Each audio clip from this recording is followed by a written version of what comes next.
सबको सहयोग समाचार में आप सबका स्वागत है। आज हम एक नए दिन की शुरुआत कर रहे हैं जिसमें हम कल की जो भी न्यूज़ हैं उसको डिस्कस करेंगे। तो पहले हम कोट ऑफ द डे से स्टार्ट करते हैं। तो आज का कोट है, trust yourself, you can do this. अपने आप में विश्वास रखिए, आपने जो सोचा है आप वो सब कर सकते हैं। तो आज का पहला आर्टिकल है कि सुप्रीम कोर्ट ने गवर्नमेंट से बोला है कि हम क्या ऐसा कुछ कर सकते हैं जिससे हम सोशल मीडिया को रेगुलेट कर सके या कंडक्ट कर सके। तो ये जो मुद्दा निकल के आ रहा है ये क्यों आ रहा है, क्योंकि अभी कुछ दिन पहले केस हुआ था इंडियाज़ गॉट लैटेंट का केस था, जिसमें समय रैना जी का कुछ डिबेट चल रहा था कि उन्होंने कुछ ऑफेंसिव चीज़ें बोली थी किसी की डिसेबिलिटी को लेके और या फिर फैमिलीज़ को लेके, थोड़ा वल्गर वॉइसेस में या वल्गर स्पीच थी उनकी। तो उसी को लेके अभी सुप्रीम कोर्ट ने ये चीज़ें बोली हैं, क्योंकि अभी जो सोशल मीडिया चल रहा है उसमें फेक न्यूज़ बहुत आती है, न्यूडिटी बहुत ज़्यादा प्रमोट हो रही है सोशल मीडिया से, वल्गर लैंग्वेज प्रमोट हो रही है और वायलेंस एक तरह से हम कह सकते हैं कि प्रमोट हो रहा है। तो उस पर सुप्रीम कोर्ट ने कहा है कि हम इसको थोड़ा सा रेगुलेट कैसे कर सकते हैं। मतलब सोशल मीडिया, अभी आप चाइना का भी देखेंगे कि वो भी अपना सोशल मीडिया कंट्रोल करता है और ऑलमोस्ट कंट्रीज़ ये करना चाह रही है, क्योंकि सोशल मीडिया ऐसा प्लेटफॉर्म बन गया है जहाँ हम वर्ल्ड वाइड लोगों से कनेक्ट हो रहे हैं। लेकिन हम कनेक्ट हो रहे हैं, उसके बाद हम क्या चीज़ें सीख रहे हैं उनसे या क्या हम उनको डिलीवर कर रहे हैं, उस पर एक तरह से कंट्रोल होना चाहिए, ऐसा सुप्रीम कोर्ट का कहना है। क्योंकि अच्छा सोशल मीडिया रेगुलेट होगा तो इससे क्या कुछ इसके नेगेटिव टर्म्स भी है कि आप रेगुलेट कर रहे हैं, आप ऐसा भी तो कर सकते हैं कि जो अपोजिशन की चीज़ें हैं आप उसको सोशल मीडिया से हटा दे रहे हैं, या गवर्नमेंट को कोई क्रिटिसाइज़ कर रहा है तो आप उसे भी हटा दे रहे हैं, या मतलब एक तरह से वायलेशन हो रहा है फ्रीडम ऑफ स्पीच का। तो उसी पे सुप्रीम कोर्ट ने बोला है कि एक लाइन हमें ड्रॉ करनी है, एक जो फ्री स्पीच है और एक है जो हर्टफुल स्पीच है। दोनों के बीच में एक लाइन होनी चाहिए कि मतलब आपको पता हो कि आप बोल रहे हैं, ठीक है बोलिए, आपको बोलने की पूरी आज़ादी है, लेकिन उससे किसी के भी सेंटिमेंट्स हर्ट नहीं होने चाहिए। अगर आप ऐसा कुछ जानबूझ के कर रहे हैं तो वो काफ़ी ऑफेंसिव चीज़ें हैं और उसके लिए आपको सज़ा भी मिल सकती है। तो यही सारी चीज़ें अभी सुप्रीम कोर्ट ने बोली हैं गवर्नमेंट से। इस पर और भी शायद अभी फ्यूचर में हमें आर्टिकल्स देखने को मिल सकते हैं। बाकी आस्था, हाँ मतलब ये न्यूज़ तो आई है, उसमें बोला गया है बेसिकली रूल्स बनाने के लिए कि आपका कंडक्ट सोशल मीडिया पे कैसा होना चाहिए, मतलब किसी भी इंसान का बिहेवियर सोशल मीडिया पे कैसा होना चाहिए, क्योंकि हम वही रिप्रेजेंट करते हैं जो हमारा माइंडसेट बनता है। तो सोशल मीडिया काफ़ी इफेक्ट करता है हमारे माइंडसेट को। तो इसमें सबसे बड़ी बात आ रही है इनसेंसिटिविटी, जैसे कि आजकल जो एक वर्ड है सो कॉल्ड डार्क कॉमेडी। तो डार्क कॉमेडी के नाम पर लोग कुछ भी बोल देते हैं, किसी की डिसेबिलिटी उसका मजाक। अभी जिस शो की हमने बात की इंडियाज़ गॉट लैटेंट, उस पर काफ़ी प्राइवेट और काफ़ी जिस चीज़ें नहीं बोलना चाहिए एज अ सिटीज़न या किसी भी तरीके से, वो आप उस चीज़ों पे आपको नहीं बोलना चाहिए, तो उस पर बोला गया था। जिसमें आई थिंक यूट्यूबर का नाम रणवीर इलाहाबादिया है एंड समय रैना, तो इन दोनों की बात हो रही है।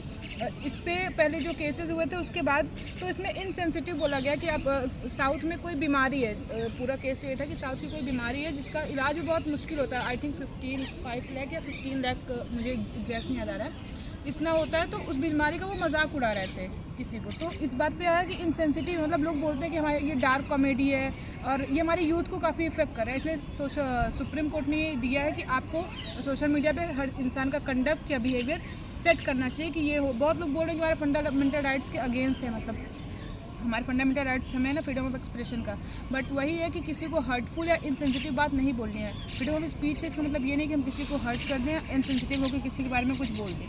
तो ये बहुत इंपॉर्टेंट और GS2 के लिए बहुत इंपॉर्टेंट टॉपिक है। तो आप इसको और सोशल मीडिया मतलब सुप्रीम कोर्ट ने ये चीज़ें क्यों लाई है, क्योंकि जो भी हमारे ये सब चीज़ें हो रही हैं कॉमेडी को लेके, बेसिकली डार्क कॉमेडियंस जो चल रहे हैं, तो उन्होंने बोला है कि हम ये कॉमर्शलाइज्ड कर रहे हैं अपनी फ्री स्पीच को।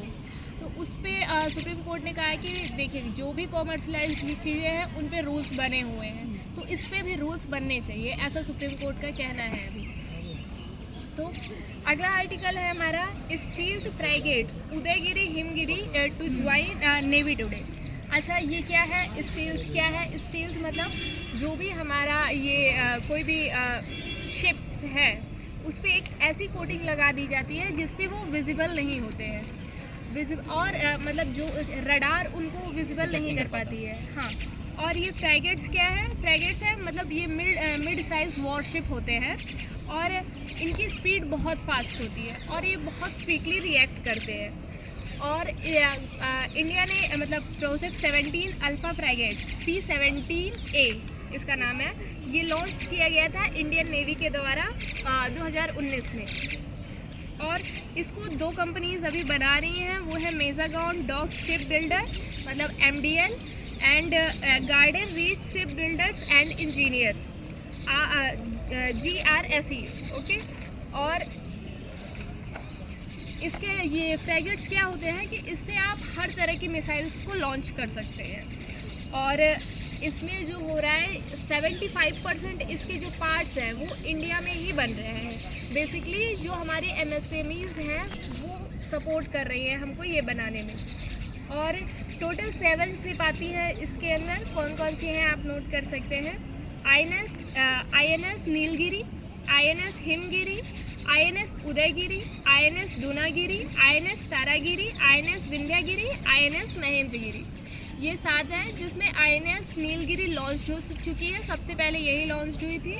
और अभी बात चल रही है कि INS हिमगिरी और INS उदयगिरी को लॉन्च करने वाले हैं। बस अगला आर्टिकल। तो मैम अगला आर्टिकल जो मैंने कल कवर किया था ऑलरेडी, क्रिमिनल जो MPs और MLAs के क्रिमिनल चार्जेस को लेके था, तो उसमें वो जो डेटा सामने आया है उसको लेके है कि 2009 से जो क्रिमिनल चार्जेस थे हमारे MPs और MLAs को जस्ट डबल से भी ज़्यादा हो गए हैं। तो जो MPs मतलब मेंबर ऑफ पार्लियामेंट जिस 3 स्टेट में सबसे ज़्यादा रहते हैं, ये नोट करने वाली बात है। तो वो है पहले नंबर पे तेलंगाना, जहाँ पे 71% MPs में क्रिमिनल चार्जेस रहते हैं। क्रिमिनल चार्जेस यहाँ पे मैं बोल दूँ सीरियस क्रिमिनल चार्जेस। वैसे आप क्योंकि कल मैंने बताया था कि 40% रहता है, तो वो सबको मिला के 45 to 50% रहता है। बट अगर आप सीरियस की बात करेंगे तो 31% MPs पे सीरियस क्रिमिनल चार्जेस हैं। मतलब छोटे मोटे सीरियस क्रिमिनल चार्जेस 31% MPs पे हैं और 29% MLAs पे सीरियस क्रिमिनल चार्जेस हैं। तो जो स्टेट हैं जिन पे MPs पे क्रिमिनल चार्जेस, उसका सबसे पहला है तेलंगाना, दूसरा है बिहार और तीसरा है यूपी। बिहार में 48% और यूपी में 34%। और MLAs की बात करें तो सबसे पहले आंध्र प्रदेश, फिर तेलंगाना और फिर महाराष्ट्र। तो इसमें काफ़ी चीज़ जो सबसे इम्पॉर्टेंट है वो है कि हमारी डेमोक्रेसी के लिए बहुत बड़ा प्रॉब्लम है, क्योंकि इससे लोगों का ट्रस्ट पहली बात तो टूट रहा है, अकाउंटेबिलिटी नहीं है, ट्रांसपेरेंसी नहीं है और कॉन्स्टिट्यूशनल मोरालिटी जो होती है वो भी वायलेट हो रही है। उसके अलावा माइंडसेट, जो वोटर का माइंडसेट है ये भी देख के आ रहा है, क्योंकि मैंने कल भी बताया था कि जो जिन्होंने क्रिमिनल क्राइम किए हैं उनके वोट ज़्यादा हैं as comparison to normal candidates जो हैं। मतलब हमेशा क्रिमिनल वाले ही वोट, तो इससे हमारा माइंडसेट भी पता चल रहा है कि क्रिमिनल्स को ज़्यादा वोट दे रहे हैं और जो नॉर्मल कैंडिडेट है उनको कम वोट मिल रहे हैं। तो ये न्यूज़ है और ये काफ़ी कंसर्निंग न्यूज़ है कि हमारे इंडिया में मतलब डेमोक्रेटिक कंट्री और बहुत ज़्यादा डेमोक्रेटिक बट ये एक कंसर्निंग न्यूज़ है कि डेमोक्रेसी को प्रॉब्लम है इस चीज़ से। क्वेश्चन मेरा ये है कि जो एक्ट आया है वो जो लोग सांसद चाहे जो लोग पोस्ट पे आ चुके हैं उनके लिए है। क्या कुछ चुनाव लड़ने के लिए एक ऐसा नहीं अमेंडमेंट आना चाहिए जिसमें कि कुछ उन लोगों को हटाया जाए, एक्सक्लूड किया जाए जो क्रिमिनल चार्जेस के साथ? ये अभी एक्ट नहीं आया है, बेसिकली ये बताया जा रहा है आर्टिकल में कि लोग कितने क्राइम अभी मतलब हमारी पार्लियामेंट में जितने भी MPs या अलग अलग असेंबलीज़ में जितने भी MLAs हैं उनके द्वारा कितने लोग क्राइम में या उन पे हीनियस क्राइम या सीरियस क्राइम मैं होते उस हैं। अमेंडमेंट की बात कर रहा हूँ जिसमें बात की गई थी कि जो MP MLAs हैं और जो 30 डेज तक जेल में रहेंगे या 5 साल का सेटलमेंट होगा उनको, तो वो रिमूव हो रहा होगा उनको पोस्ट के पास से। तो मैं उस वाले आर्टिकल की बात कर रहा हूँ, क्या हम लोग सीधा चुनाव लड़ने से ही नहीं रोक सकते हैं ऐसे क्रिमिनल्स को, एक्सक्लूड नहीं कर सकते? वो इसलिए नहीं कर सकते क्योंकि जैसे अगर जो इस पे एक एग्जांपल है, जैसे कि मान के चले कि आप ही कल को हो सके नेता आपकी बनने की इच्छा हो या कहीं से आप MP के लिए लड़ रहे चुनाव लड़ने में आपका जो अपोजिशन पार्टी है या अपोजिशन लीडर है वो आपसे दुश्मनी निभाने के लिए, आपको हराने के लिए वो आप पे एलिगेशन लगा दे कोई बहुत बड़ा क्राइम का। क्या पता वो किसी ऐसा झूठा क्राइम का लगा दे जो उसके पास हो कोई ऐसा एविडेंस और लगा दे आप पे। यहाँ इसीलिए नेताओं को सिक्योरिटी प्रोवाइड करने के लिए कि इस तरह के जितने भी एलिगेशंस हैं जो अपोजिशन के द्वारा या झूठ का उन पे लगाया जाए, उससे बचा देने के लिए एक एक्ट लाया गया काफ़ी साल पहले ही कि जो जब तक आप पे वो क्राइम साबित नहीं हो जाएगी वो आप क्रिमिनल नहीं होंगे, और क्रिमिनल नहीं होंगे तब तक आप लड़ सकते हैं, पद पे भी रह सकते हैं। लेकिन अभी जो मोकामा के विधायक हैं, एग्जांपल के तौर पे ले सकते हैं, उनको ऊपर कई हीनियस क्राइम है, जैसे उनके अंदर राइफल गन्स पाई गई जो कि लीगल नहीं है, लेकिन उसके बाद भी वो चुनाव लड़ रहे हैं, जबकि प्रूव हो चुका है, जेल में रह चुके हैं और जेल लड़ के आ रहे हैं, उसके बाद भी जेल से बाहर आने के बाद भी। तो एक तरह से ये कैसा मतलब वो, लेकिन अपना शायद अभी हम पे बेसिक रीज़न नहीं पता, लेकिन जब वो जेल में थे तो उनकी पत्नी लड़ी थी, अभी वो फिर से लेकिन फिर से इसलिए लड़ क्योंकि क्या पता उनका पूरा हो गया वो जितना भी लेकिन पनिशमेंट अगर था। कोई क्रिमिनल पहले से रह चुका है, पास क्रिमिनल है, तो उसको फिर से जनता के रिप्रेजेंटेटिव के लिए चुनना। हाँ, एक तरह का ये सवाल है। ये चीज़ें अभी आई नहीं, क्योंकि अगर मान लीजिए आप 30 दिन रह रहे हैं जेल में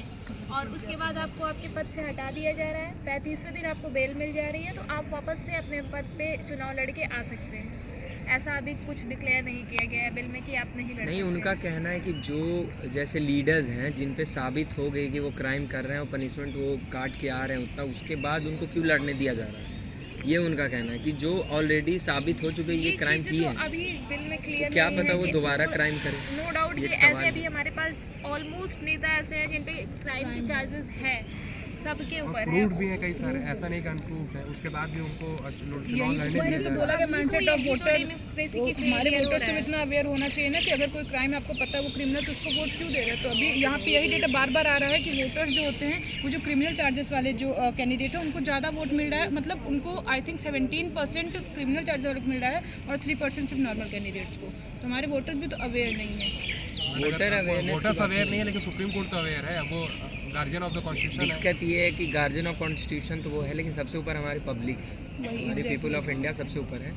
तो इससे यही इस आर्टिकल में सब कुछ खराब हो रहा है, ऐसा लग रहा हो कि क्रिमिनल लोग MLAs MPs बन रहे हैं, लेकिन वो आपको इसलिए लग रहा है क्योंकि आप एजुकेटेड हैं, आप अवेयर हैं। लेकिन जो लोग इनको वोट दे रहे हैं वो चाहते ही हैं कि क्रिमिनल लोग बने, या वो जो बाहुबली अगर जो कहें वो टर्म लें कि बाहुबली बने, या ऐसे कोई जो लोकल लीडर हैं रंगदार वो सब बने, और वो उनको वोट भी दे रहे हैं। अगर जो उसी पोजीशन पे कोई ऐसा लोग खड़ा हो रहा है जो ऑनेस्ट है, जिस पे कोई दाग नहीं है चीज़ों पे, उसको वोट भी नहीं मिलते, वो लाइमलाइट में भी नहीं आता। तो आप देख सकते हैं जहाँ के MPs MLA अभी बन रहे हैं, ये जो डाटा निकल गया, ये द हिंदू के द्वारा आर्टिकल में लिखी गई है। द हिंदू हमेशा से इस चीज़ पे फोकस करते रहा है कि जितने भी MPs MLAs हमारे पार्लियामेंट में हैं वो क्या वाकई में लॉज बनाने लायक हैं, क्योंकि वो खुद वो लॉ का हनन कर रहे हैं। अगर जो हम क्रिमिनल को ही बोलेंगे कि आप अपने लिए खुद लॉ बनाइए, तो किस तरह का लॉ बनाएंगे। तो यही सवाल खड़ा किया जा रहा है। तो जैसा उन्होंने बताया कि डाटा है, तो उस हिसाब से यूपी में देखें तो यूपी का परसेंटेज सबसे अलग है, क्योंकि हमारे MLAs सीट सबसे ज़्यादा है। अगर जो तेलंगाना कंपैरिजन करें तो वहाँ सीट कम है, लोग भी वहाँ कम है, लेकिन यूपी में सबसे ज़्यादा पूरे भारत में जो क्रिमिनल चार्ज MLAs या MPs हैं। तो ये ध्यान रखने वाली सबसे इम्पॉर्टेंट बात है कि जो भी हम वोटर्स पे ये निर्भर करता है कि आने वाले समय में अगर जो हम फर्स्ट वोटर्स बनते हैं या यंग वोटर्स हैं, तो रिस्पॉन्सिबिलिटी रहती है कि आपका जो नेता चुन के वहाँ जा रहा है पार्लियामेंट में या विधानसभा या विधान परिषद में, वो ऑनेस्ट है या उस पर कोई क्रिमिनल चार्जेस है नहीं। पहले आप उसके बारे में रिसर्च करें, कोई कास्ट बेसिस रिलीजन बेसिस पे ना दे। तो मोस्टली ये आर्टिकल इसलिए आई है क्योंकि वोटर्स को अवेयर करें। वोटर का माइंडसेट पूरा हमारे देसी हम ही लोग तो चुन रहे हैं उनको, 34% पार्लियामेंट में जाके बैठ रहे हैं, लॉज बना रहे हैं, तो हमारे कारण बैठ रहे हैं। इसका सबसे बड़ा रीज़न आर्टिकल तो अवेयरनेस के लिए परफेक्ट है, बट एज अ कॉन्टेक्स्ट में तो वो वाले बिल को लेके आते हो जो बिल पास हुआ है लोकसभा से और अभी राज्यसभा के पास, उस बिल को कॉन्टेक्स्ट में लेते हुए, मतलब अगर आप कोई पोस्ट पे आ गए उससे पहले रिमूव करने से पहले ही उतार दें। जैसे बहुत बढ़िया एक कोर्ट कही जाती है कि जो अगर गलत ट्रेन में आप चढ़ जाएँ तो जितना जल्दी उतर जाए उतना बेटर होता है वापस आना।